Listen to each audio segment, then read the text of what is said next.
এসআইআরে আপনার নাম আছে কি না, এসআইআরে আপনার নাম বাদ পড়ে গেল কি সেটি কিভাবে দেখবেন? হ্যাঁ বন্ধুরা, আজকে 28শে ফেব্রুয়ারি 2026 সাল, আজকেই ফাইনাল ভোটার লিস্টের ড্রাফট রোল বের হওয়ার সময়। আজকে আপনার এই ফাইনাল ভোটার লিস্টে নাম আছে কিনা সেটা কিভাবে চেক করবেন? মোবাইল দিয়ে, আপনার হাতে থাকা মোবাইল দিয়ে সেটি দেখে নিন। ইন ইলেকটোরাল রোল আপনাকে এই প্রথম লিঙ্কে ক্লিক করতে হবে। তো এখানে দেখুন সার্চ ইন ইলেকটোরাল রোল, এখানে আপনি 3 রকম পদ্ধতিতে সার্চ করতে পারবেন। প্রথম আছে আপনার সার্চ বাই ইপিক, মানে আপনি আপনার ভোটার কার্ড দিয়ে সার্চ করতে পারেন, ভোটার কার্ডের যে নাম্বার দিয়ে। তারপরে দেখুন সার্চ বাই ডিটেলস, মানে আপনি আপনার নাম দিবেন, আপনার বাবার নাম দিবেন, সেটাতে সার্চ করতে পারেন।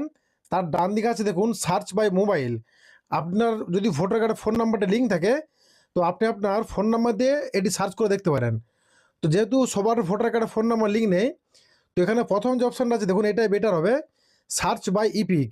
তো এখানে প্রথমে আপনি আপনার ভাষাটি সিলেক্ট করে নেবেন, তারপর নিচে দেখুন সিলেক্ট ইউর স্টেট, আপনি আপনার স্টেটটি সিলেক্ট করে নেবেন। তো আমি এগুলো সিলেক্ট করে নিচ্ছি। প্রথমে আমি ভাষার জায়গায় বাংলা সিলেক্ট করে নিয়েছি। ইপিক নাম্বারে এখানে আমি আমার ভোটার কার্ডের নাম্বার দিয়ে দিয়েছি। তার নিচে দেখুন স্টেট আছে, স্টেট আমি ওয়েস্ট বেঙ্গল সিলেক্ট করেছি। যে ক্যাপচার কোডটা আছে আমি হুবহু বস করে দিয়েছি। নিচে দেখুন সার্চ আছে, আপনি সার্চ অপশানে ক্লিক করবেন। তো সার্চ অপশানে ক্লিক করার পর দেখুন এখানে আমার ইপিক নাম্বার চলে আসছে, আমার নাম চলে আসছে। আপনি ডান দিকে সিলেক্ট করবেন, ডান দিকে সিলেক্ট করার পর দেখুন এই যে এক্সের নিচে যে ভিউ ডিটেলস আছে আপনি এখানে ক্লিক করবেন। ভোটার বিশদ বিবরণ, আপনি এখানে আপনার সমস্ত রকম ডিটেলস পেয়ে যাবেন।